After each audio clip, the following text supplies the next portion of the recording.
बहुत कम यूथ है जानता है कि श्रीमद् भागवत गीता और श्रीमद् भागवत पुराण में क्या फ़र्क है। हाँ, तो आप थोड़ा सा इसको समझा दीजिए। हाँ जी, देखिए भगवत गीता पूरे परिवार को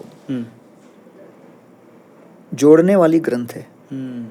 अब आप सोचोगे अरे ये कैसे भाई, कृष्ण ने तो अर्जुन को कहा कि सबको संहार करो, ये करो, वो करो, लेकिन भगवान भगवत गीता में कहते हैं अहम सर्वस्य प्रभो मत्तः सर्वम प्रवर्तते।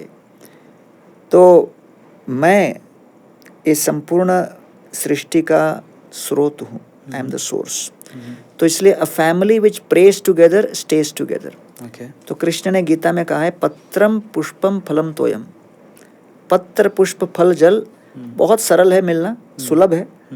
यो में भक्तिया प्रयच्छति, आप बड़े प्रेम से मुझे समर्पित करो, क्योंकि हो सकता है कोई कहेगा मैं घर पे भजन नहीं कर सकता। भजन करने का टाइम नहीं, भोजन करने का तो टाइम है। तो भगवान कहते हैं भोजन के माध्यम से आप भजन में जुड़ सकते हो। और फिर यद करोषि यद अस्नासि यद जुहोसि दास, जो कुछ करो वो मुझे समर्पित करो। तो इसलिए कृष्ण ने गीता में परिवार को, संपूर्ण परिवार को भक्तिमय और सनातन धर्म से जुड़ने के लिए 3 सिंपल तरीके बताएं। पहला, परिवार के सदस्य जो भोजन करें वो उनको भोग लगाकर करें और उसको कहते हैं कृष्ण प्रसाद। दूसरा, परिवार के सदस्य सब मिलकर एक दूसरे को 5 मिनट 10 मिनट गीता और भागवत लेकर चर्चा करें।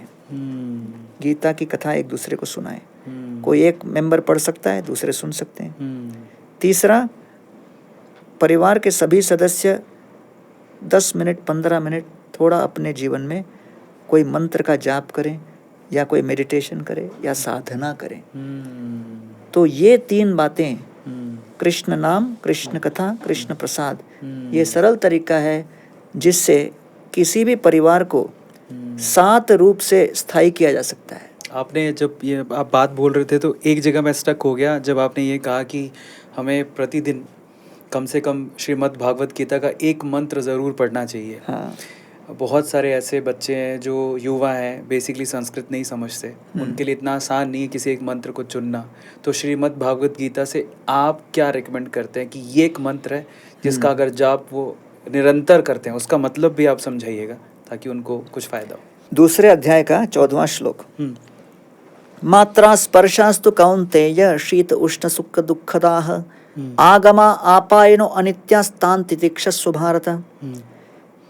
ये श्लोक का मूल संदेश है टॉलरेंस, सहिष्णुता, जो कि बहुत आवश्यक है।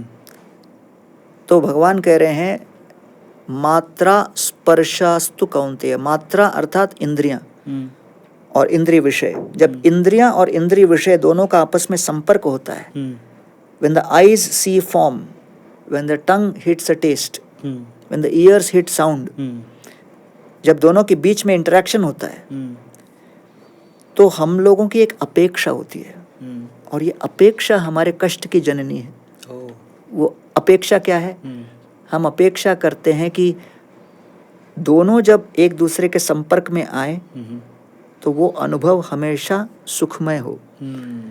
That contact should always be pleasurable.